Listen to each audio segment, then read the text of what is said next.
Tonight, breaking news as we come on the air. The high-stakes meetings at the White House. President Trump, President Zelenskyy, and key European leaders pushing for a ceasefire and a face-to-face meeting between Putin and Zelenskyy. And the state of emergency right now, Hurricane Erin barreling up the East Coast with life-threatening surf and dangerous rip currents. The new track and timing just in. First, that major push for peace in Ukraine. President Zelenskyy, backed by European leaders, rushing to the White House for urgent face-to-face meetings just days after President Trump's summit with Russian President Vladimir Putin.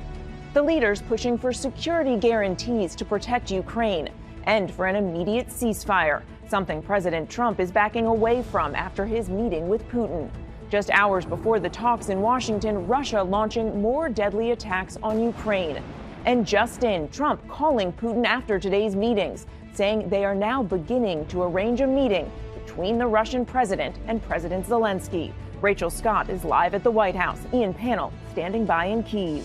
Hurricane Erin sparking that state of emergency on the East Coast. Tropical storm watches just issued in North Carolina. Evacuations now underway. Florida all the way up to the Northeast, bracing for impacts. Dangerous rip currents and massive waves as high as 20 feet expected in some areas. Victor Oquendo from the Outer Banks, where preparations are underway right now. Ginger Z timing out the storm. A major airline strike sparking travel chaos. 10,000 Air Canada flight attendants defy an order to return to work, crippling that nation's largest airline and impacting hundreds of thousands of travelers. The urgent investigation after 2 officers were killed in Utah, a deputy and his service dog wounded. What we're learning about the suspect. The news just coming in. The woman who authorities say sold actor Matthew Perry the drug that killed him, expected to plead guilty. The weight loss drug wars. One drug maker slashing the price of Wegovy and Ozempic. What's behind the move? And America Strong tonight. The Army veteran on a mission to spread smiles with a little help from his friends. From ABC News World Headquarters in New York, this is World News Tonight with David Muir. Good evening. Thank you for joining us on a busy Monday night. I'm Mary Bruce in for David. And we begin tonight with the remarkable high-stakes show of diplomacy at the White House. 3 days after President Trump's summit with Russian President Vladimir Putin, Ukraine's President Zelenskyy and Europe's top leaders rushing to the White House in their own effort to stop the war. This was the scene, President Trump welcoming Zelenskyy to the White House today. Their meeting far more constructive than Zelenskyy's last visit to the Oval Office, which spiraled into chaos. The president had been insisting on a ceasefire, but after meeting with Putin, he now says it's not a must before negotiating a peace deal. In an extraordinary moment, Zelenskyy standing shoulder to shoulder with President Trump and European allies, calling for security guarantees for Ukraine as a condition to ending the war.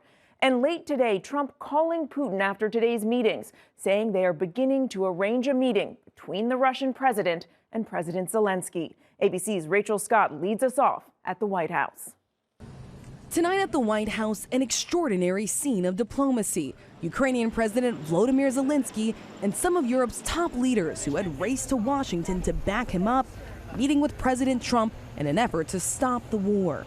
From Trump, a warm welcome. Appearing pleased, Zelenskyy was wearing a suit this time. President Trump, sir, your message to the people of Ukraine as world leaders gather here today. In the Oval Office, both men seeming determined to avoid a repeat of their explosive clash 6 months ago. Thanks so much, Mr. President.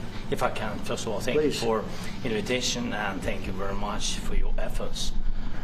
Personal efforts to stop killings and stop this war. Thank you. President Trump hoping today's meeting will lead to a trilateral meeting with Russian President Vladimir Putin. I think there will be a reasonable chance of ending the war when we do that. Zelenskyy insisting on security guarantees in case Russia invades again. Security guarantees do you need from President Trump to be able to make a deal? Is it American troops, intelligence, equipment? What is it? Everything. It depends on the big countries, on the United States, on a lot of our friends. Trump making this commitment. We're going to make sure that if there's peace, the peace is going to stay long term. This is very long term. We're not talking about a 2-year peace and then we end up in this mess again. Pledging American support. When it comes to security, there's going to be a lot of help. It's going to be good. They are first line of defense because they're there. They're Europe. But we're going to help them out also. We'll be involved. But on the question of an immediate ceasefire, the president unmoved. Heading to meet with Putin in Alaska, he called it a must. I want to see a ceasefire rapidly. I don't know if it's going to be today, but I'm not going to be happy if it's not today. But Putin said no, and Trump backed down. Today, European leaders trying to change his mind. President Emmanuel Macron of France. To ask for a truce or a ceasefire, at least to stop the killings, as we discussed, is a necessity. And we all support this idea. German Chancellor Friedrich Merz. I can't imagine that the next meeting would take place without a ceasefire. So let's work on that and let's try to put pressure on Russia. Trump unconvinced. I like the concept of a ceasefire for one reason, because you'd stop killing people immediately, as opposed to in 2 weeks or 1 week or whatever it takes. But we can work a deal where we're working on a peace deal while they're fighting. The president confident Putin wants a deal. Earlier, live mic picking up this conversation between Trump and France's Macron. I think he wants to make a deal for me. You understand? I think as crazy as it sounds. The president telling Zelenskyy and the allies he would soon call Putin to fill him in on the day's talks and discuss next steps. And Rachel joins us now from the White House. And Rachel, we've just learned that call between President Trump and Vladimir Putin has now taken place. So what are you hearing? Mary, the president posting on social media that he called President Putin to begin arrangements for a meeting. He says the first meeting that would take place would be between Putin and Zelenskyy, and that would be followed by another meeting that the president would then join. Still a lot of questions on when and where these meetings would take place, and of course whether these two leaders, Zelenskyy and Putin, can make an agreement for lasting peace. Mary? We shall see. Rachel, thank you. Just hours before the talks in Washington, Russia launching more deadly attacks on Ukraine. Russian forces unleashing deadly drone assaults on civilians in Ukraine. At least 6 people killed, including a young child. The attacks underscoring Ukraine's calls for an immediate ceasefire. ABC's chief foreign correspondent Ian Pannell in Kyiv. This is why Ukraine and European leaders are pushing for security guarantees against Russia tonight. President Trump saying Vladimir Putin wants peace, but this was Russia's deadly message ahead of that high-stakes meeting. Drone and missile attacks on major Ukrainian cities, killing at least 10 people and wounding dozens more. 5 drones striking this one residential complex far away from the battlefield in Ukraine's second-largest city, Kharkiv. It's become a grim routine. Emergency crews clawing through rubble, searching for survivors. At least 7 people killed, an entire family among the dead, including their 1-year-old daughter, Mia. She and her family lived on the top floor of the building. Their neighbor Hannah saying, "I saw the little one taking her first steps right in front of my windows. They were a beautiful family." Trump and European leaders discussing NATO-style security guarantees, potentially protecting Ukraine against further Russian attacks. But Russia's foreign ministry spokesperson calling any NATO contingent in Ukraine unacceptable. And despite all the talk of peace, tonight there is no ceasefire, with Russia's relentless attacks continuing. Mary, despite the optimism at tonight's meeting, any deal to end this war does still appear to be far off. But after that show of unity, the ball does now seem to be back firmly in the Kremlin's court. Mary? A deal far off and the attacks continuing. Ian, thank you. We do move on now to Hurricane Erin growing in size as it moves along the East Coast. States of emergency in the Carolinas. The first Atlantic hurricane of the season, now a Category 4 storm with winds up to 140 miles per hour. Possible waves up to 20 feet high. Evacuations underway in some areas. ABC's Victor Oquendo in the Outer Banks. Tonight, after battering the Caribbean, a state of emergency in North Carolina. Coastal areas bracing for up to 20-foot waves as massive Hurricane Erin gained strength. Mandatory evacuation orders for the Outer Banks. Here in Rodanthe, officials are urging everyone to evacuate. The main highway could flood or get washed out entirely, and they're also worried about these homes that are not protected by a dune and could get pummeled by the surf. This video shows what could happen. This home left floating in the surf after Hurricane Ernesto slammed the area last August. Erin not expected to make landfall in the U.S., but as it rapidly intensified over the weekend, A glancing blow was enough to hammer St. Kitts and the Virgin Islands. And tens of thousands in Puerto Rico lost power.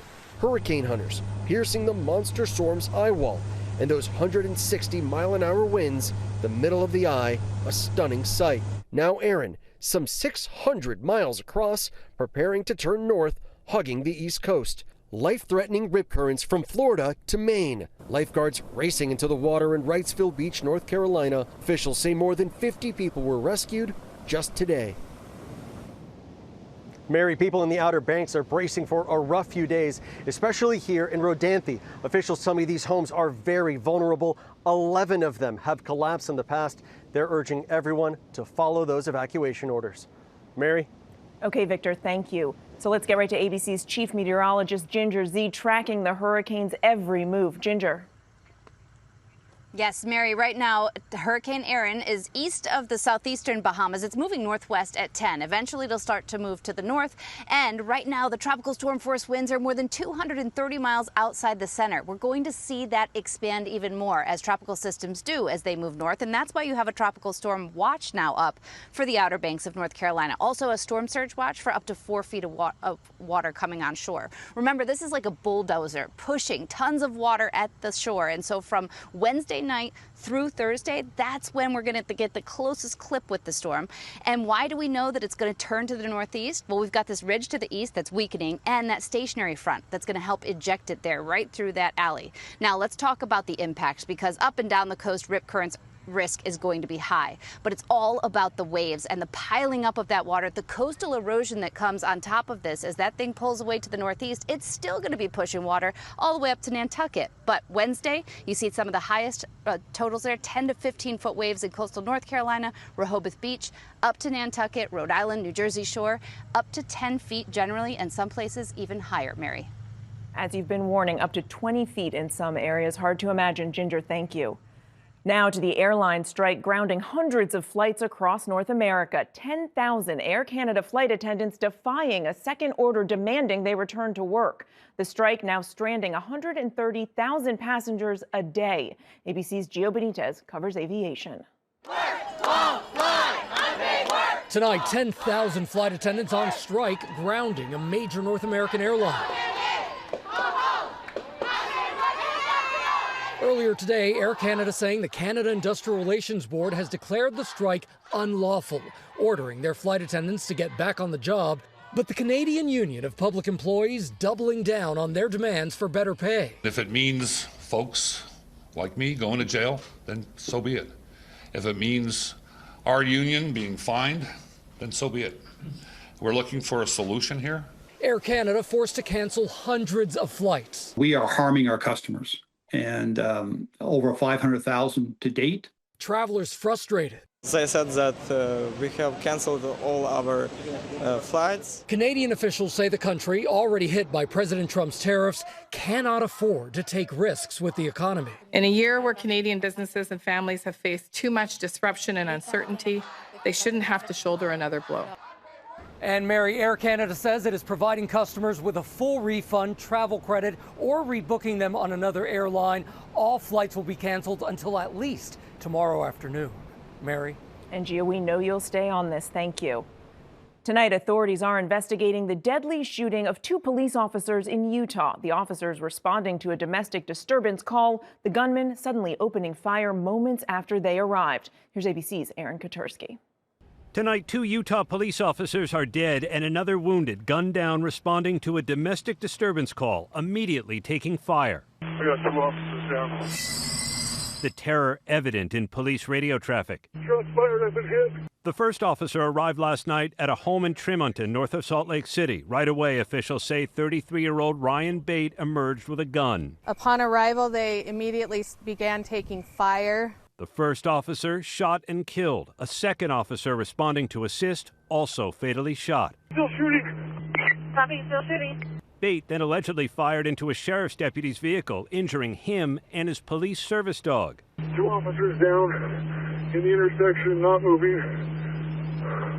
I'm hit. Authorities say bystanders eventually convinced the suspect to put down his weapon, and he was taken into custody. Bate booked on 2 counts of aggravated murder and 1 count of assault. And tonight, Sergeant Lee Sorensen and Officer Eric Estrada remembered as heroes. Domestic calls are volatile, Mary. Responding to them is one of the most dangerous things police officers do. Tonight, the injured deputy is out of the hospital. The suspect is being held without bond. Mary? Just an awful scene. Erin, thank you. Tonight, the accused drug dealer known as the Ketamine Queen has agreed to plead guilty to charges connected to the death of actor Matthew Perry. Prosecutors say she illegally sold him the drug, leading to his fatal overdose. The fifth and final plea in the case. Here's ABC's Trevor Ault. Nearly 2 years after the fatal overdose of Friends star Matthew Perry, the so-called Ketamine Queen is now expected to plead guilty for supplying him with the dose that ultimately killed him. According to court documents, accused drug dealer Jasveen Sangha offered Perry a sample of ketamine through a friend, and within weeks, 50 vials would follow. The actor had been open about his longtime struggle with addiction, speaking with our Diane Sawyer a year before his death. Addiction, the big terrible thing, is far too powerful for anyone to defeat alone. But together, one day at a time, we can beat it down. Yeah. Your disease is just outside, just doing one-arm push-ups, just waiting for you, waiting to get you alone. Court documents show after Perry's death, Sangha tried to destroy evidence of her involvement, texting their mutual friend, "Delete all our messages." Sangha is the fifth and final person charged in Perry's overdose, all of them pleading guilty. In the end, these defendants were more interested in profiting off Mr. Perry than caring for his well-being. Mary, Sangha was just weeks away from her trial, and she now admits, quote, "I'm pleading guilty because I am guilty of these charges." She faces up to 65 years in prison. Mary? Okay, Trevor, thank you. And when we come back, the dramatic rescue. 4 young girls rescued from Lake Superior. Big price cuts for popular weight loss drugs. What's behind the move? Plus, Amtrak is warning of disruptions tonight after a major train derailment. The video coming in next. Next here tonight, Amtrak is warning a freight train derailment in North Carolina is impacting its services nationwide. More than 24 cars loaded with coal derailed this weekend outside Raleigh. The cars are blocking a line used for freight and passenger operations. And a dramatic rescue in Lake Superior. The Coast Guard saving 4 girls between the ages of 8 and 14, stranded on a rock while paddleboarding, using a helicopter to locate the girls, then hoisting all 4 from the rock and transporting them to their parents in a nearby field. And when we come back, big cuts to the price of some popular weight loss drugs. To the index now, drug maker Novo Nordisk is slashing prices for its popular weight loss drugs, Ozempic and Wegovy. A month's supply of either drug is being offered for $499. That's half of the prior list price. Patients can order the drugs from Novo Nordisk or at participating pharmacies, the company hoping to compete with cheaper compounding pharmacies. And when we come back, the Army vet who's dedicated his life to spreading the love with a little help from his friends. Finally tonight, the Army veteran and his special mission. Tonight, one Army veteran is traveling the world on a mission to spread joy. Oh, she heard me. It all started when former Army helicopter pilot Kevin Boobles was deployed in Afghanistan. One member on the base always made him smile. Our chaplain brought this little black lab named Zach along, and it was just incredible how this dog could bring people together. So when Kevin returned to civilian life, What are they doing here today? Spreading smiles. he was inspired to start a new beginning with his family. Therapy dogs are for others. They help us spread joy and help people that are in stressful situations, and so we got Ellie. Now Kevin and Ellie are on a mission to spread smiles. Little sister Emma, also a therapy dog, joining in their travels. Could you hug Ellie? And it's not just service members feeling the love. You can come pet her. That's so nice. Helping out at children's hospitals and easing the stress of these college students during finals week. And overseas, too, from London to the streets of Slovenia. You guys smile. Every smile. Their infectious smiles brightening everyone's day. Thank you. You're welcome. And right here tonight, Kevin on their dedication to the mission. Anytime you walk away from, say, the children's hospital and they're smiling, there's something powerful about that. Proving why dogs are man's best friend. I'm Mary Bruce for David and all of us here. Good night. David Muir, the most watched newscast in America.